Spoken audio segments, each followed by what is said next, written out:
Resistors में आग क्यों लग जाती है? इनके इतने सारे प्रकार क्यों होते हैं?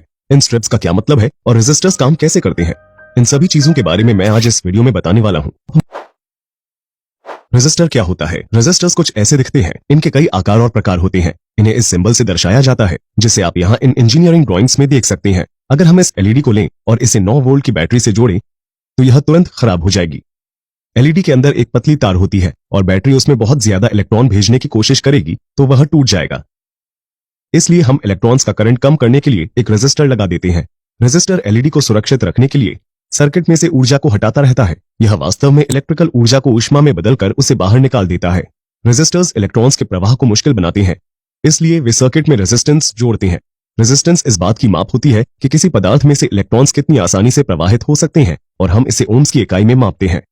कई लोगों को गलतफहमी होती है कि रेजिस्टर स्पीड बम की तरह काम करते हैं और इलेक्ट्रॉन्स के प्रवाह को केवल कुछ देर के लिए कम करते हैं, लेकिन असल में रेजिस्टर्स कुछ ट्रैफिक जाम की तरह काम करते हैं और बहने वाले इलेक्ट्रॉन्स की संख्या को सीमित कर देते हैं, जबकि इलेक्ट्रॉन्स की गति में कोई बदलाव नहीं आता।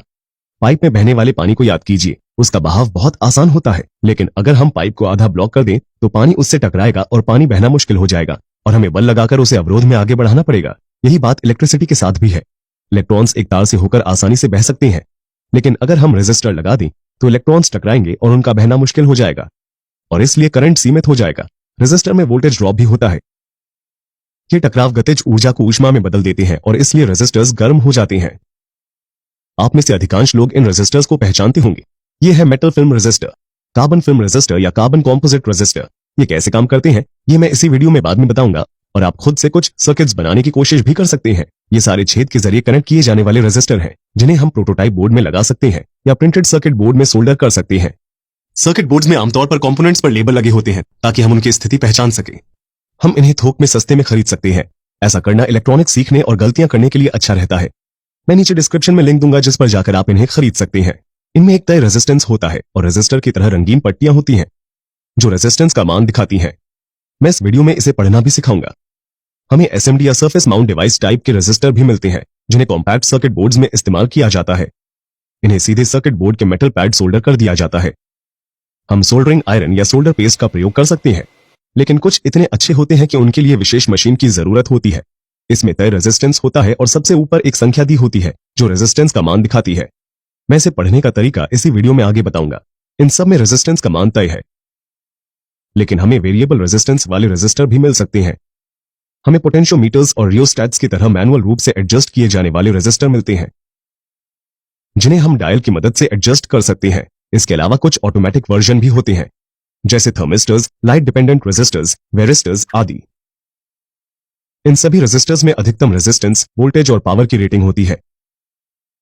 रेजिस्टर ऊष्मा पैदा करते हैं और एक बिंदु ऐसा होता है जिस पर वे पर्याप्त मात्रा में ऊष्मा बाहर नहीं निकाल पाते। तापमान इतना बढ़ जाता है कि सुरक्षा परत में आग लग जाती है और रेजिस्टर भी जल जाता है। लेकिन मेरे पास आपके लिए एक सवाल है, रेजिस्टर को इस एलईडी के पहले लगाना चाहिए या बाद में? आप मुझे कमेंट सेक्शन में लिखकर बताइए और मैं आपको वीडियो के अंत में इसका जवाब दूंगा।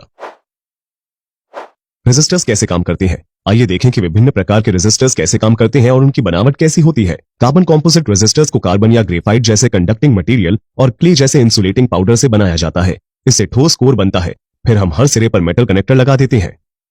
यह एक इंसुलेटिंग केस से घिरा होता है। इलेक्ट्रॉन ठोस कोर से होकर बहते हैं। यदि हम किसी रेजिस्टर के अंदर देखें तो हम बीच में एक ठोस कोर, सिरों पर कनेक्टर और इंसुलेटिंग केस देख सकते हैं। आमतौर पर अब इनका प्रयोग नहीं होता है क्योंकि नए जमाने के रेजिस्टर्स बेहतर काम करते हैं, स्थिर होते हैं और ज्यादा समय तक चलते हैं।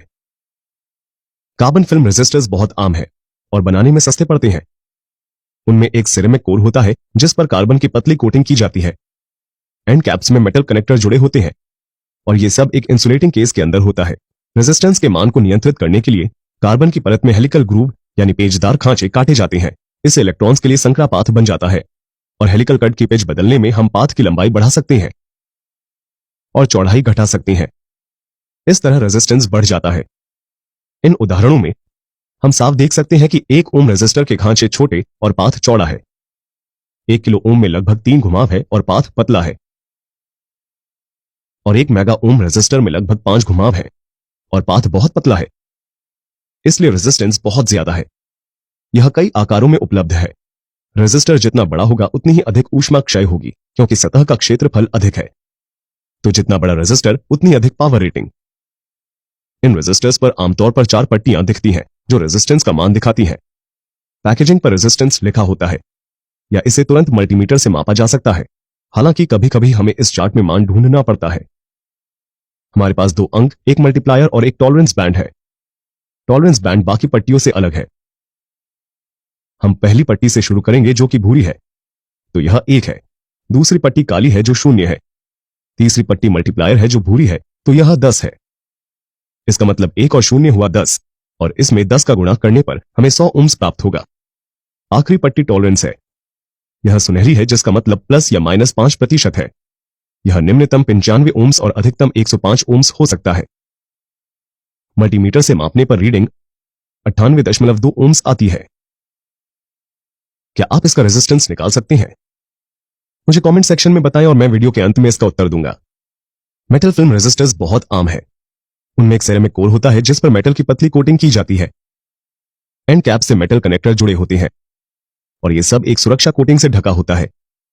रेजिस्टेंस बढ़ाने के लिए मेटल की परत में घुमावदार यानी हेलिकल खांचे काटे जाते हैं। इससे पाथ की लंबाई बढ़ जाती है, मोटाई कम हो जाती है, जिससे इलेक्ट्रॉनों का टकराए बिना बह पाना कठिन हो जाता है।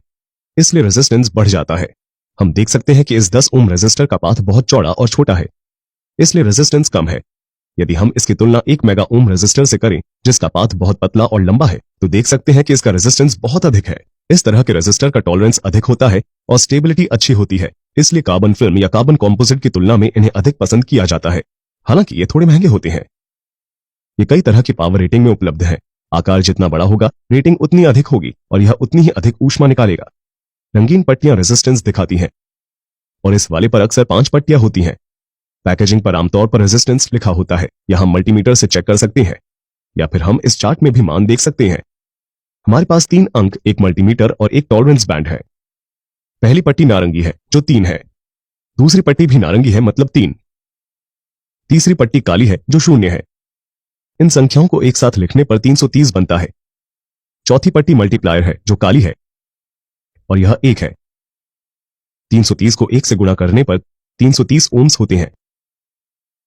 पांचवी पट्टी टॉलरेंस है जो भूरी है, जिसका अर्थ है प्लस या माइनस 1%, तो यह 327 से 333 ओम्स के बीच हो सकता है। जब इसे मापता हूं तो 329.9 ओम्स प्राप्त होते हैं। क्या आप इसका रेजिस्टेंस निकाल सकते हैं? मुझे कमेंट सेक्शन में बताएं और मैं वीडियो के अंत में इसका उत्तर दूंगा।